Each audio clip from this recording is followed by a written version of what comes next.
Then, in his first remarks since the start of Israel's offensive last Friday, Iran's supreme leader addressed the country Wednesday. In a statement read by a television presenter, Ayatollah Ali Khamenei accused Israel of making a huge mistake for which it will be punished. He also rejected Donald Trump's call for an unconditional surrender. Now, that statement came as Israel continued strikes across the country for a sixth straight day, forcing thousands of people to flee Tehran and also several other major cities. The UN also said that 2 Iranian nuclear sites were destroyed by Israeli fire. Well, for more, we're going to cross now to France 24's Catherine Norris Trent, who's in Tel Aviv. Hi, Catherine. If you can hear me, what kind of reactions are you seeing then thus far from Israel? Hello, Erin. Yes, getting you loud and clear. Here in Tel Aviv, people are bracing themselves for more nights, more days possibly of ballistic missile attacks coming inwards from Iran. They're getting pretty used to it now, into its 6th day. Overnight, there were 2 salvos of ballistic missiles fired at the Tel Aviv area, which were largely intercepted by the Iron Dome missile defense system, air defense system.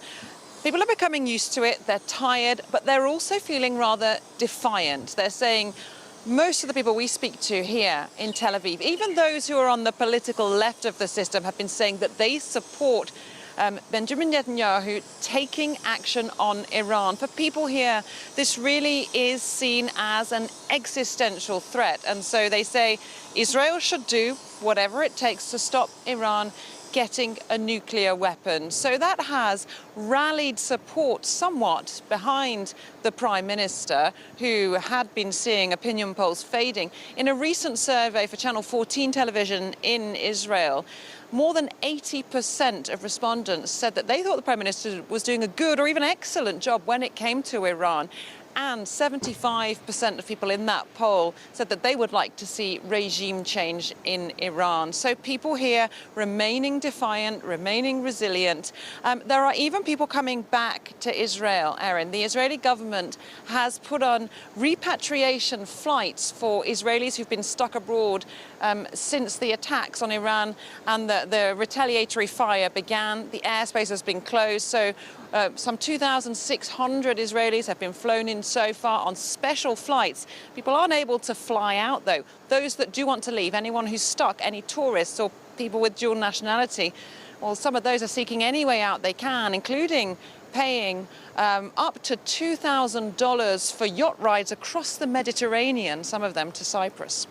So, Catherine, it sounds like, at least from a domestic perspective, this hasn't endangered Benjamin Netanyahu thus far. But I mean, what is his larger strategy, especially as it's still not clear just how far Washington is willing to go to back Israel's offensive?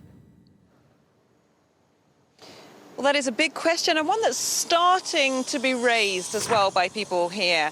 One man I spoke to on the seafront of Tel Aviv yesterday said that he didn't think the Israeli authorities had an exit strategy for Gaza, which has dragged on for a long time, in his words. And he hopes there will be an exit strategy when it comes to Iran. So there is some concern about where exactly this will lead, although people do see it from an Israeli point of view as necessary action, although some of them question the timing, whether it might have been political. In terms of the strategy, Benjamin Netanyahu and his government have said that they will continue until the goals of the operation are met. Now, what that will mean is a little bit blurred, because if it's taking out Iran's nuclear program, well, we know that they need US bunker buster bombs to really get to the deepest nuclear site at Fordo, which is about half a mile under the mountains. So very difficult to hit with the weapons that Israel has, even though it has a fierce arsenal. The Israeli government have said they're not seeking regime change, but if that happens as a result of that, then clearly they would welcome it.